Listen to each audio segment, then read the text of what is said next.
Bonjour à tous, alors nous voilà pour un nouveau shiur du grand rabbin d'Israël, le Rav Yisraël Yosef Shlita.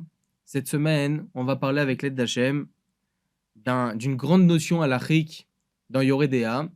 Il s'agit bien de Nat Barnat. C'est quoi Nat Barnat? Noten Ta'am Bar Noten Ta'am. De quoi il s'agit? Il faut savoir que lorsque vous avez un aliment bassari, un mets carné, et que dedans il y a par exemple une goutte de lait qui est tombée, bien évidemment sans faire exprès, et pas en faisant exprès, et une goutte de lait qui est tombée dedans, on a une notion qui s'appelle Batel Beshishim. Ça s'annule 60 fois la quantité. C'est-à-dire que s'il y a 60 fois la quantité de cette goutte de lait dans cette marmite, pas qu'on y a ajouté, après on a ajouté pour que ça fasse 60 fois la quantité, ça aussi c'est interdit. Mais il y a 60 fois la quantité déjà, alors c'est Batel, c'est ce qu'on appelle Batel Beshishim. D'accord? Noten Ta'am, c'est lorsque cette goutte de lait va donner du goût. Là, il y a un problème. D'ailleurs, Nat, c'est Nun Tet, c'est 59. On voit que moins que 60, ça donne du goût. Ok, donc c'est 59, c'est Noten Ta'am, ça donne du goût. Là, on va parler, mesdames et messieurs, de Nat Barnat, c'est-à-dire qu'on a Noten Ta'am, on a quelque chose qui va donner du goût, mais au second degré. Je vais donner tout de suite un exemple pour être compréhensible. La Gemara, dans le traité Choulin 111b, nous enseigne la chose suivante. Itmar, Dagim she'alu bekahara, Rav amar asur leochlam bekutach, ou Shmuel amar mutar leochlam bekutach. De quoi elle nous parle la Gemara? Dagim she'alu bekahara, du poisson, par exemple, ok, qui a été cuisiné dans une marmite ou dans une poêle de viande. Ok, vous avez une marmite ou une poêle, ok, vous savez quoi, une poêle, où vous avez fait cuire à l'intérieur des schnitzel, par exemple. Ensuite, bien évidemment, vous l'avez bien lavé, proprement, etc., nickel. Vous utilisez cette poêle dans les 24 heures pour faire, par exemple, du poisson. La Gemara se pose la question, est-ce que ce poisson, on aura le droit de le manger avec du fromage ou pas? Rav Amar, selon Rav, Assur leochlam bekutach, c'est interdit de le consommer avec du lait, avec des mets lactés. Pourquoi? Parce que le goût qui se trouve dans cette poêle, même si elle est propre, il y a le goût qui est encore à l'intérieur, qui va ressurgir par une nouvelle cuisson, donc en l'occurrence avec la cuisson de ce poisson. Donc en fin de compte, ce goût de viande va s'imprégner dans le poisson, et donc automatiquement, comment ce poisson, je pourrais le manger avec du lait? C'est assourd. Donc ça, c'est selon Rav. Alors que selon Shmuel, il n'y a pas de problème. Il n'y a pas de problème. Pour quelle raison? La Gemara de nous apprendre, selon Shmuel, ça s'appelle Noten Ta'am Bar Noten Ta'am. Certes, le goût va ressurgir par cette nouvelle cuisson avec le poisson, va ressurgir dans le poisson. Mais en fin de compte, c'est Noten Ta'am, c'est-à-dire que de la poêle, ça va donner du goût au poisson et du poisson au lait. Donc en réalité, c'est Noten Ta'am Bar Noten Ta'am. C'est un goût au second degré. C'est pas que vous avez fait cuire dans cette marmite du lait. Non. Parce que là, c'est Noten Ta'am. Là, ça va donner du goût. Là, c'est assourd. La consommation est interdite, évidemment. Là, vous allez faire cuire quelque chose qui est permis. Donc en l'occurrence du poisson. Ça va donner du goût au poisson. Donc la viande va donner du goût au poisson. Et du poisson, ça va donner du goût au lait. Donc là, c'est au second degré. C'est ce qu'on appelle Nat Barnat. Shmuel vient nous apprendre que cette notion de Nat Barnat est permise. C'est-à-dire que si vous avez fait cuire ce poisson dans une poêle de viande, vous avez le droit de consommer ce poisson-là avec du lait. Et ça, c'est l'opinion de Shmuel. On a une grande notion talmudique. Il vient nous apprendre dans le traité Bechorot 49b et bien évidemment dans d'autres traités. Il reta kerav beisure ou keshmuel bedine. C'est-à-dire quoi? En général, lorsque nous avons une discussion dans le Talmud entre Rav et Shmuel, nous tranchons la halacha comme Rav dans tout ce qui est isurim, dans tout ce qui est interdit, dans tout ce qui est permis, interdit, etc. Et comme Shmuel dans les dinim. Dans les dinim, par exemple, dinim mamonot, dans les lois financières, etc. C'est ce qu'elle vient nous apprendre la Gemara dans le traité Bechorot 49b. Dans notre cas de figure, de quoi il s'agit, mesdames et messieurs? Bien évidemment qu'il s'agit de isurim. Est-ce que ça serait permis de consommer ce poisson avec du lait? Ou bien c'est considéré comme étant Bassar Bechalav, la viande et le lait ensemble? C'est ça toute la question. Rav et Shmuel. Donc, il semblerait que la halakha devrait être suivie comme l'opinion de Rav. Parce qu'on suit l'opinion de Rav dans les Isurim, dans tout ce qui est interdit. Eh bien non. Et ça, c'est toute la question. Comment c'est possible que selon les Rishonim, le Tour, le Shulchan Aour dans Yeredea, Siman 95, halakha 1, il tranche l'halakha Nat Barnat Mutar.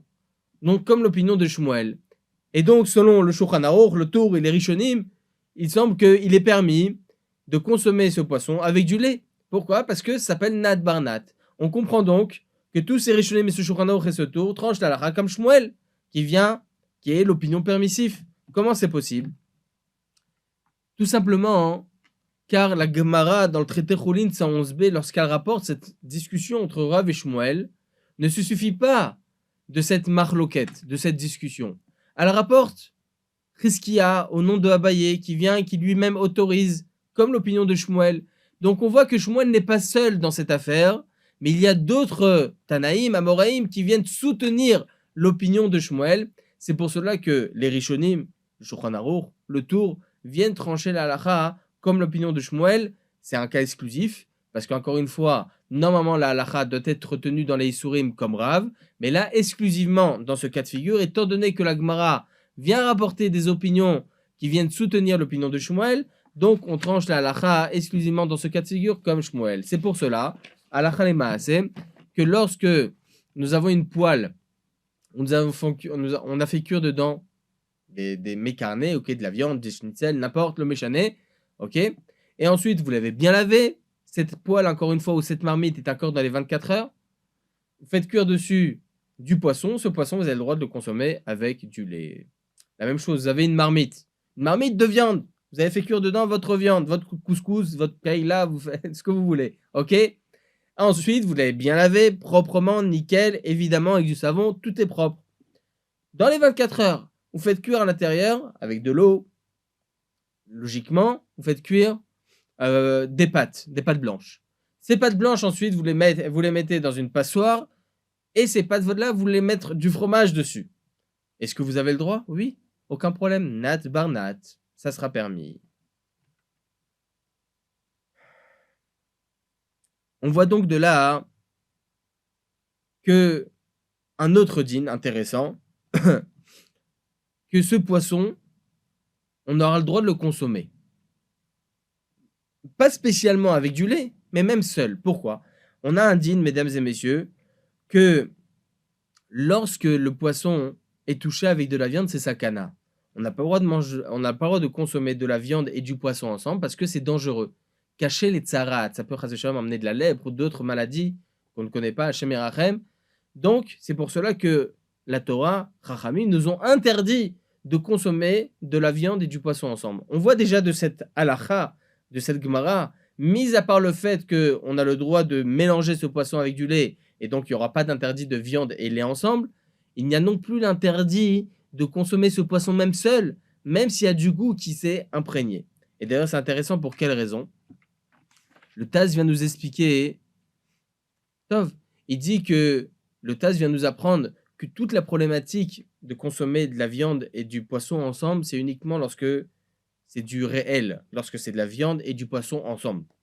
Mais lorsqu'il s'agit d'un goût qui a été imprégné dans une marmite qui ressort à cause d'une autre cuisson, là, il n'y a plus cette problématique de tsara, de maladie et de danger. Tov.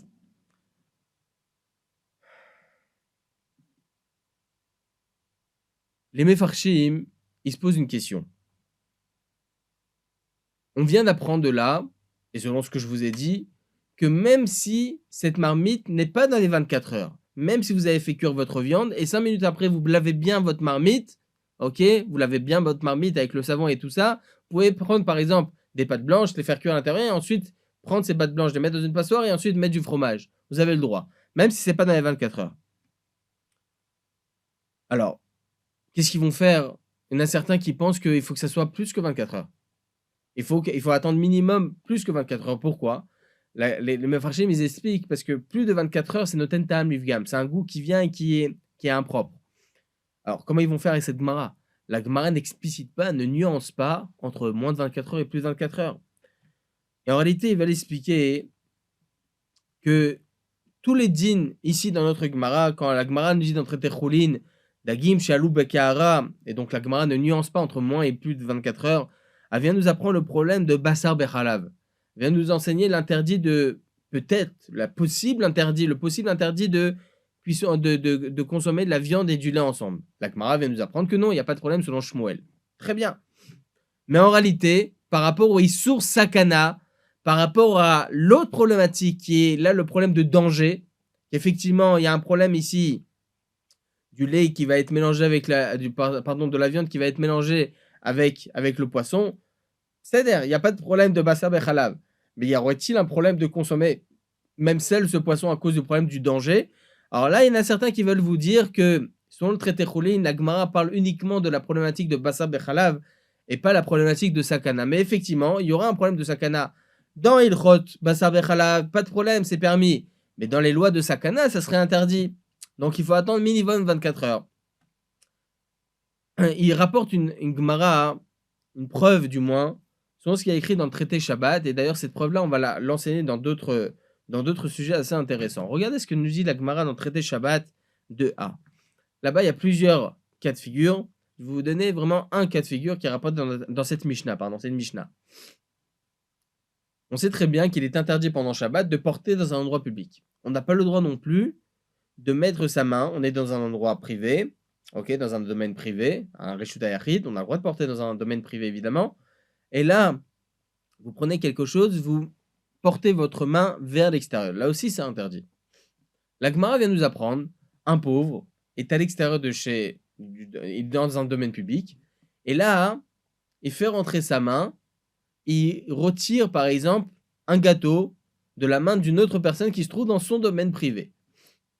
Il fait rien. On va dire que lui, il s'appelle Réhouven, le Baal Habayit, celui qui se trouve à l'intérieur de la maison. Il est avec un gâteau dans les mains. Et il y a Shimon à l'extérieur. Shimon, il a très très faim. Il veut pas rentrer à la maison. Qu'est-ce qu'il fait? Il rentre sa main à l'intérieur. Il prend des mains. C'est pas que Réhouven, il lui tend le gâteau. Non. Shimon, il tend sa main à l'intérieur pour prendre le gâteau de la main de Réhouven qui se trouve à l'intérieur. Réhouven, il fait rien du tout. Il tient le gâteau. La Gemara nous dit là-bas que Shimon, il aura fait un interdit. Il aura transgressé un interdit de porter. Mais Réhouven, il n'a rien fait du tout. Patour Vemoutar. Il n'a rien fait du tout, il s'est permis ce qu'il a fait. Tosfot se pose la question. Une question assez intéressante. Ils disent, mais on a un problème de l'ifnei iver le mirchol. Devant un aveugle, tu ne mettras pas dans bûche. La Torah vient nous apprendre que tu n'as pas le droit d'inciter quelqu'un à transgresser un interdit chas v'shalom, c'est assourd. L'ifnei iver le mirchol. Et là, tu lui donnes la possibilité de transgresser quelque chose en ayant ce gâteau entre les mains. Tu te détaches pas de lui, tu le laisses prendre de tes mains. L'ifnei iver le mirchol. Or, Tosfot va nous apprendre que peut-être le pauvre à l'extérieur est un goy, mais beaucoup se posent la question par rapport à cela. Comment tu peux le dire alors que ce pauvre aura transgressé un interdit s'il s'agit d'un goy? Tosfot et Shenim viennent nous apprendre quelque chose d'intéressant. Il dit non, là on parle de Ilchot Shabbat. Ilchot Shabbat, Rouven, il n'a rien fait du tout. Il a tenu un gâteau dans son domaine. Shimon, il lui a pris de ses mains, pas de problème. Lui, il n'a rien fait. Patour Vemoutar. Son Ilchot Shabbat, il n'a aucun interdit. Mais quand tu arriveras dans Ilchot Yoredea, l'ifnei iver le Tzita Mirchol, effectivement, ça sera assourd. Donc on voit qu'il peut y avoir certaines halachot dans le Talmud où il parle d'un sujet spécifique selon le sujet en question, Ilchot Shabbat. On parle de Ilchot Shabbat, mais effectivement, lorsqu'on arrive dans d'autres registres, ça serait donc interdit. La même chose chez nous. Il y a certains donc qui veulent apprendre. Effectivement, dans les lois de Bassar Bechalav, ça ne sera pas considéré comme tel. Effectivement, ce poisson-là, il n'y a pas de problème de le mélanger avec du lait. Mais de le manger en soi, ce poisson, il serait interdit par rapport au problème de sakana. Et donc, automatiquement, ils apprennent de là qu'il faudra attendre au minimum 24 heures pour pouvoir consommer et autoriser un tel mélange du poisson et du lait. Il faut que, du moins, que cette marmite ou bien cette poêle n'ait pas été utilisée au moins 24 heures avant de pouvoir cuire ce poisson, ou bien, si on l'a fait, du moins, cuire ce poisson dans cette poêle plus de 24 heures pour pouvoir le mélanger ensuite avec du lait ou bien pouvoir le consommer seul. Halakha lema'aseh, encore une fois, même si c'est moins que 24 heures, parce qu'on peut refuter cela, on peut ne pas dire spécialement, lorsque la Gemara nous parle d'un sujet spécifique, ça nous parle de tous les sujets en même temps. Donc, halakha lemaase, mesdames et messieurs, pour ça que pour nous, les Sfaradim, selon le Shulchan Aruch, même si la marmite ou cette poêle, est moins de 24 heures, si vous avez utilisé une marmite pour faire votre kaila, ok, et ensuite vous lavez bien cette marmite et vous les mettre à l'intérieur des pâtes blanches pour les faire cuire. Ces pâtes blanches, lorsque vous les sortez, vous les mettez dans la passoire et tout ça, vous avez le droit de mettre du fromage à l'intérieur sans aucun problème. Alors, il est intéressant, juste, mesdames et messieurs, de ressortir une halakha de là. On vient d'apprendre très bien Nat Barnat, c'est permis, etc. Très très bien. Mais juste, on va mettre une petite parenthèse. La Gemara nous dit que quoi? La Gemara nous dit que Dagim Shalou Bekahara, selon Shmuel, c'est permis de manger avec du lait. Mutar le'echol bekutar. C'est permis de manger ce poisson avec du lait. On a une preuve irréfutable qu'il semblerait, selon cette Gemara, qu'il est permis de mélanger le poisson et le lait ensemble. La polémique du siècle, et bien évidemment. Le poisson et le lait ensemble, une bonne pizza au poisson, au saumon, une flamme, ok, une bonne pizza au thon. Est-ce que c'est permis ou pas? Ça me donne l'eau à la bouche. Est-ce que ça serait permis ou pas? La Gemara nous dit Dagim shalou bakahara, donc du poisson qui a été cuit dans une poêle de viande propre. J'ai le droit de manger selon Shmuel, j'ai le droit de manger ce poisson avec du lait. Ça veut dire que quoi? Ça veut dire que j'ai le droit de manger du poisson et du lait ensemble? Il a fait méode. Qu'est-ce qu'on va sortir de là, mesdames et messieurs? Le Beth Yosef, dans Yoredea, au tout début, dans Siman 87, il rapporte comme ça, lorsqu'il parle du sujet du poisson et de la viande, poisson et viande, il dit à la fin, par contre, le poisson et le lait ensemble, interdit de mélanger ensemble, ok, Mishum Sakana, parce que c'est dangereux. Ce qui est intéressant, hein, c'est que cet halakha dans le Beth Yosef, il ne l'enseigne pas dans le Shulchan Aruch, ni dans le Siman 173, ni dans Yoredea Siman 87, il n'en parle pas. Mais c'est un chidouche. Pourquoi? Parce qu'il y a une Gemara dans le traité Psachim, 76b.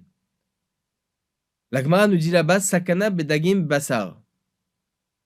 Le danger de tsara, des maladies qu'une personne elle peut avoir, c'est de consommer, de mélanger ensemble le poisson et la viande ensemble. La Gemara ne nous parle en aucun cas du poisson et du lait ensemble. Le levouche, Siman 87, halakha 3, lui aussi il interdit, pourtant. Il interdit lui aussi de manger le lait et le poisson ensemble par rapport à Sakana, comme le Beth Yosef. Le Rama, quant à lui, dans le Darke Moshe, Siman 87, alinéa 4, il dit Velo raiti me'amay nizarim bazé. Velachen niresh intarev le Rav Beth Yosef chala bimkom basar. Il dit je n'ai jamais vu qui que ce soit s'interdire de consommer le lait et le poisson ensemble. C'est pour cela, il dit le Rama, il avait les épaules pour le dire évidemment, c'était le Rama, le Dolador, de dire que le Beth Yosef a pu se tromper dans son lachon, dans son langage, et s'est mélangé, comme quoi, c'est mélangé entre poisson et viande avec poisson et lait. En réalité, il fallait dire poisson et viande parce que c'est sakana. Le Prisha, alinéa 8 dans Siman 87, lui aussi, il dit que le Beth Yosef s'est trompé. Le Char, alinéa 5, Siman 87, lui aussi, il pense que le Beth Yosef s'est trompé dans son lachon. Le Pri Hadash, Siman 87, alinéa 6, lui dit, un des Gdolé Sfarad pourtant, lui aussi, il pense qu'il y a eu un théo de se faire, il y a eu une erreur d'écriture, et il fallait dire en réalité poisson et viande et pas poisson et lait. Le Magan Avraham, au début du Siman 173, lui aussi, il rapporte qu'il semblerait qu'il y a une erreur dans son langage. Le Shut Be'er Sheva, Siman 35, il y a 400 ans, lui aussi, il écrit qu'il y a une erreur. Mais le Shut Bet Yehuda, Siman 61, il y a 350 ans, un des Kadmoni Acharonim, il dit comme ça, il rapporte au nom du Maharam Karaka, qu'il s'est positionné, il a essayé de développer, de s'intéresser au niveau refoua, au niveau de la santé.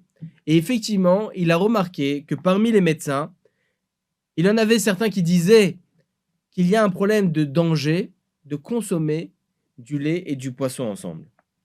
Donc, selon la nature, ça serait un problème. Pourquoi? Parce que le poisson, il vient refroidir le corps. Le lait vient réchauffer le corps. Les deux ensemble, ça devient dangereux pour le corps. Comme ça, il rapporte le shoot le shoot Bet Yehuda, shoot Rino Bet Yehuda, au nom du Maharam Mikaraka, selon les médecins. Le Rabbi Yaakov Tsahalon, cette même génération, dans son livre Otsar HaChaim, lui aussi, il s'était intéressé parmi les médecins et lui-même était médecin. Rabbi Yaakov Tsahalon lui-même était médecin. Et il disait She'en le'echol dagin lo'im basar ve'lo'im chalav. Interdit de consommer le lait et la viande, le lait et le poisson ensemble, au même titre que la viande et le poisson ensemble. Et lui, il dit que c'est considéré comme dangereux. Donc on voit de tous ces gdolim, Maharan HaChaviv dans le Knesset Agdola, lui aussi rapporte au nom du She'erit Yehuda, que lui-même il a entendu parmi les médecins, il peut y avoir quand même un danger de lèpre ou d'autres maladies qui pourraient surgir à cause du mélange lait et poisson ensemble. On voit donc qu'il y a pas mal de gdolé acharonim qui pensent, ils se rangent selon l'opinion du Beth Yosef. Le Pachad Israq, il dit comme ça, Kol yamai gadalti ben achachamim vezikna refoua. Toute ma vie, j'étais sous l'aile des chachamim et parmi les médecins. Velo matzeti saad lema shekatav al-sherit Yehuda b'shem harofim. Et je n'ai jamais remarqué une certaine réduction à ce sujet en disant qu'il y aurait un problème de santé, de consommer du lait et du poisson ensemble. Aval kivan she'atzad avar mipi Maran à Beth Yosef, mais étant donné que ces paroles ont été sorties de la bouche de Maran à Beth Yosef, manati betorbiti, je me suis détaché de consommer dans ma maison, parmi les membres de ma famille, je leur ai dit de ne pas consommer achilat dagim bechalav ou bechema, de ne pas consommer du lait et du poisson ensemble. Dans le Shud Adnepaz, lui aussi, il rapporte au nom de Rabbeinu Bechaye, Parashat Mishpatim. Là-bas, il y a écrit Lotevachel Gidi Bechalevimo, qu'effectivement, selon les Rofim, selon les médecins, le mélange poisson et lait, c'est mazik. C'est dangereux et ça peut endommager le corps. Comme ça rapporte le Shut Bet David. C'était un petit peu avant Maran Chida, et lui aussi rapporte cela. Le Chida lui-même, dans son livre Marzik Bracha Siman 87 alinéa 4, il dit comme ça, En Sarich Lachmir. Il n'y a pas besoin d'être Mahmir. Pourquoi? Parce que Maran Shulchan Aruch n'a pas rapporté cela dans le Shulchan Aruch, il a rapporté ça dans le Bet Yosef. Il y a certains Sfaradim qui suivent aussi le Chida. Qui d'entre eux? Le Ben Ishraï, le Ben Ishraï, le Kaf HaChaim, ils disent qu'il n'y a pas de problème. Il dit comme ça, quand bien même, on va voir la suite par rapport à ce qu'il dit le Ben Ishraï. On a un clan, mesdames et messieurs, dans le shoot Chik Relev. Yesh lishmoa la rofim kol she'enam sotrim divrei chazal. Il faut écouter la parole des médecins tant que ça ne déforme pas les paroles de Chachamim. Par exemple, je vous donne un exemple. Il y a une succion à faire après une Brit Mila. Lorsqu'il y a la Brit Mila, le Moël se doit de sucer l'endroit du bébé qui a été découpé. Pour quelle raison? Parce que selon Chazal, c'est dangereux. Il faut tout de suite retirer ce sang-là pour ne pas que Chazal Shalom, ça crée des problèmes. Donc le Moël, il doit faire ça. Une grande misva. Ça s'appelle la Metzitza. C'est une grande misva et c'est obligatoire. Les médecins ils disent non, c'est pas obligatoire, c'est pas dangereux. On est obligé d'écouter Chazal. Là, on est obligé d'écouter nos Chachamim. Ce que disent Chachamim, il faut le faire. Mais lorsque vous avez la parole de certains médecins qui ne se détachent pas des paroles de Chachamim, qui ne déforment pas les paroles de Chachamim, qui ne contredisent pas les paroles de Chachamim, alors là, il faut les écouter. C'est ce que nous dit le Shut Chik Relev. Donc là, nous avons une halakha qui est rapportée effectivement par certains acharonim, par certains poskim, comme le Beth Yosef et bien d'autres comme on a rapporté maintenant. Il y en a d'autres qui pensent le contraire. Mais il y en a certains, comme le Mari Tzalon, comme on vient de dire, qui pensent que certains médecins disent comme cela, effectivement, que ça peut être dangereux. Est-ce que ça contredit les paroles de Chachamim, d'être Mahmir? Non. Donc le Shut Chik Relev dit qu'on est obligé de suivre les paroles de certains médecins, de ces médecins-là. Comme on a déjà parlé par rapport à la vaccination, est-ce que ça contredit les paroles de Chazal? Est-ce que le fait de se faire vacciner, ça contredit les paroles de Chachamim? Non. Est-ce que ça contredit un Shulchan Aruch, un Beth Yosef? Non, ça ne contredit pas. Donc on est obligé de suivre les paroles des médecins. Donc chacun, par rapport à la vaccination, chacun va voir son médecin. Il va lui demander, est-ce que selon mon état, je peux me faire vacciner? S'il peut se faire vacciner, il doit se faire vacciner. Parce qu'on écoute la parole des refumes, on écoute la parole des médecins. Alors, il y a une marloquette parmi les médecins. Chacun son médecin, il va voir son médecin. Est-ce que c'est bon pour moi ce vaccin? Oui, alors oui, Bechavod. Si lui dit non, c'est pas bien, toi tu as des problèmes ci, tu as des problèmes ci. Évidemment, dans son cas de figure, ça peut être dangereux pour lui. Alors évidemment que non. Mais dans le cas où, Baruch Hashem, son médecin lui dit de se faire vacciner, au contraire, ça peut l'aider. Au contraire, il doit se faire vacciner, il doit suivre cela. C'est le shoot relève qu'on doit suivre la parole des médecins. Donc là, étant donné que nous avons la parole du Shiri Tuda, Rabbi Yaakov Tsahalon, qui était lui-même médecin, nous aussi on doit faire attention de ne pas consommer le poisson et le lait ensemble. Alors oui, effectivement, il y a d'autres poskim qui pensent le contraire. Mais est-ce qu'on fait une avéra d'être mahmir? Évidemment que non. Surtout que c'est la parole du Bet Yosef. Et on voit combien de Chachamim Gdolim, ils disent qu'eux-mêmes, il faut faire attention à cela. Le Gaon Rabbeinu Yosef Raim, je vous ai rapporté au Pralat dans son shoot Rav Pealim et dans le Ben Ishraï, Parashat Be'alotecha, alinéa 15, ils disent effectivement qu'il faut écouter les Rofim, qu'il faut écouter eux-mêmes les médecins. Il dit comme ça, Rabbi Abdallah Somer, dans le Zifre Tzedek, dans son livre Zifre Tzedek, Siman 87, alinéa 18, chez Nahagou Bimkomotenu l'Achmir Bazé. Que même à Bagdad, il faisait attention de ne pas consommer cela, de ne pas consommer le lait et le poisson ensemble. Même les Ashkenazim eux-mêmes, ils font pas vraiment attention à cela parce qu'ils suivent l'opinion du Rama, ils suivent l'opinion du Darke Moshe, ils suivent l'opinion du Prechadash et bien d'autres qu'on a rapporté au préalable. Ok. En tout cas, à la Chal et Maaseh, mesdames et messieurs, par rapport au poisson et la viande, poisson et le lait ensemble, pardon. Maran Arovadia dans l'Ichot Olam, il dit comme ça, Yesh Lizar, il faut être très vigilant à ce sujet parce que on écoute la parole de ces médecins, Yaakov Tsahalon, comme on a rapporté, le Shiri Tuda et bien d'autres, l'opinion du Bet Yosef, pour nous en tant que séfarade, il faut faire attention. Donc, évidemment, qu'une pizza au saumon, ça donne envie. Une pizza au thon, ça donne envie. Mais bon, Hachem, on fait attention. Mesdames et messieurs, on ne peut pas savoir certaines maladies pour quelles raisons elles viennent.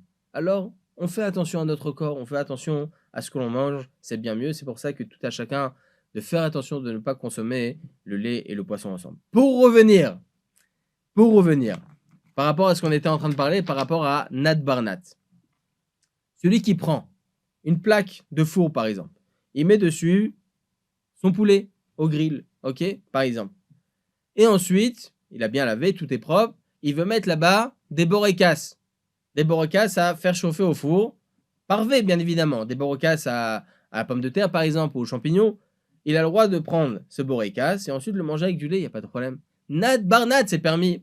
Toute la question, ça va être, mesdames et messieurs, est-ce que c'est permis de le faire même les quatrilas? Est-ce que c'est permis de le faire même? J'ai envie de le faire maintenant. Est-ce que j'ai le droit de le faire? Est-ce que j'ai le droit de prendre une marmite? Je sais que dans cette marmite, j'ai fait cuire ma kaila, ok, ou ma dafina, ok? Je l'ai bien lavé. Il y a 5 minutes, je l'ai fait. Je l'ai bien lavé maintenant avec le savon. Est-ce que j'ai le droit de le faire les quatrilas? Je vais mettre des pâtes à l'intérieur, de faire cuire des pâtes, et ensuite ces pâtes-là, les mélanger avec du lait. Est-ce que j'ai le droit de le faire? Des pâtes au fromage. Est-ce que j'ai le droit de le faire les quatrilas ou pas? Ça va être toute la question. Selon le Bet Yosef, le Bedek Habayit, Maran HaShulchan Aruch, Rabbi Yosef Karo, il a écrit le Shulchan Aruch, il a écrit le Bet Yosef, il a écrit le Shutaf Katrel et bien d'autres livres. Il a écrit aussi un commentaire dans le Bet Yosef qui s'appelle le Bedek Habayit. Il écrit là-bas que c'est permis même les quatrilas. Dans le Bet Yosef Siman 95, donc Rabbi Yosef Karo lui-même rapporte au nom de Jahagot Asmak, du Rabbeinu Yerucham, qui eux ont autorisé uniquement Bediavat. Si tu l'as fait, c'est bien, c'est bon, t'as le droit. Mais les quatrilas de le faire, c'est interdit.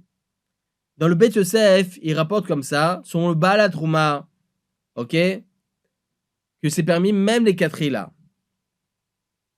Il rapporte donc cette marloquette entre le Smak, Rabbeinu Yerucham, contre le Baal HaTruma. Et les Chora, le Bet Yosef tranche, il semblerait qu'il tranche comme l'opinion qui est Bediavat. Et pourtant, juste après, Rabbi Yosef Karo rapporte dans son commentaire Bedek Habayit. Il rapporte l'opinion de Rabbeinu Yerucham que c'est permis Nat Barnat uniquement Bediavad.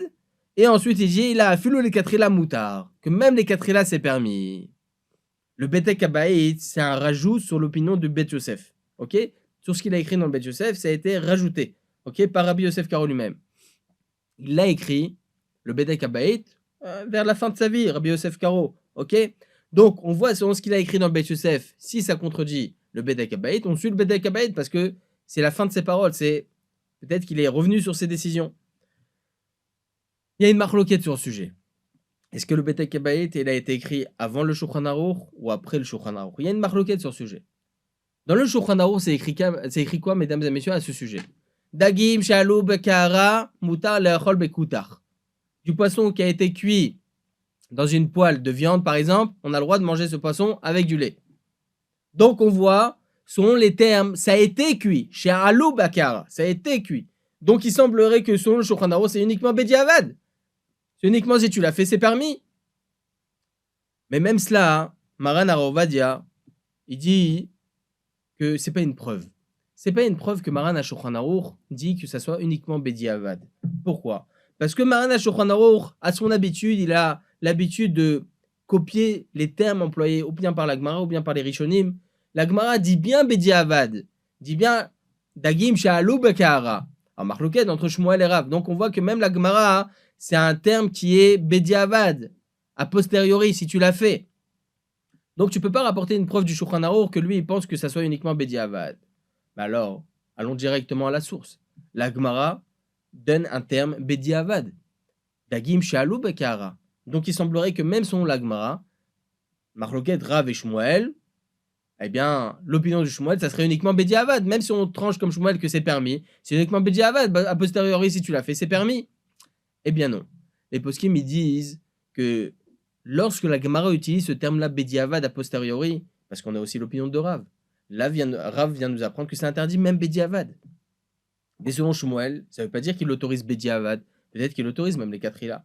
Et comme ça, on tranche à la Khalima Assez, mesdames et messieurs, que même les quatre là, comme ça, ils tranchent Maran Arovadia et bien d'autres poskim, c'est pas le seul évidemment, bien d'autres poskim que même les quatre là, si maintenant vous avez une marmite que vous avez utilisée il y a 1 heure, ok, il n'y a pas 24 heures, il y a 1 heure, vous l'avez utilisée avec de la viande, vous l'avez bien lavé avec du savon, etc., palmolive et tout ce qu'il faut, ok, vous l'avez bien lavé proprement.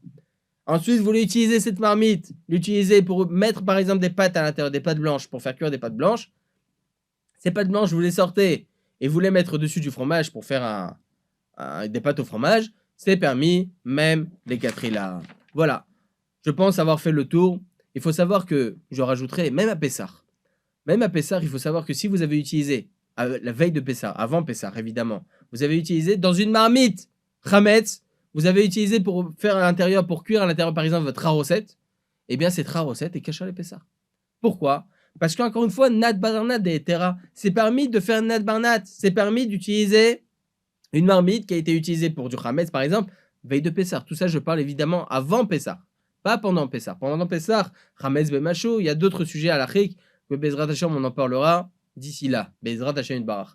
Mais, si avant Pessah, 1 ou 2 jours, 3 jours avant, par exemple, je cuis tout ce qu'il faut pour Pessah. Normalement, je sors mes marmites de Pessah, etc. Et là, j'ai une marmite qui est Chametz. J'ai le droit de l'utiliser. J'ai le droit de l'utiliser pour faire cuire ma recette. Pourquoi? Si je l'ai fait, j'ai le droit de consommer cela. Pourquoi? Parce qu'encore une fois, Nad Barnad et Terra. C'est le même principe, mesdames et messieurs. En tout cas, on voit de là, mesdames et messieurs, ce principe-là très important que pour nous, les Sardim, Nad Barnad, c'est même les quatre là, c'est même permis de faire ça a priori, même les quatre là, même si c'est dans les 24 heures. Par contre, il y en a certains qui se trompent. Il y en a qui disent, si j'ai une friteuse, j'ai fait dans une friteuse avec de l'huile, ok, j'ai fait cuire un schnitzel par exemple. J'ai enlevé le schnitzel. Ensuite, je fais cuire à l'intérieur des frites. Ces frites-là, ça serait permis même les 4 heures de les manger avec du lait? Non, là c'est un problème. Ah, Nat Barnat, Notentam, Bar Notentam, c'est un goût au second degré. Non, là c'est différent. Pourquoi? Parce que la graisse du poulet, la graisse de la viande, c'est imprégné dans l'huile. C'est pas un goût qui ressurgit. Là, c'est la mamachoute, c'est la viande elle-même qui est à l'intérieur de cette huile. Donc là-bas, c'est totalement différent. Baruch Adonai Le'olam, Amen ve Amen.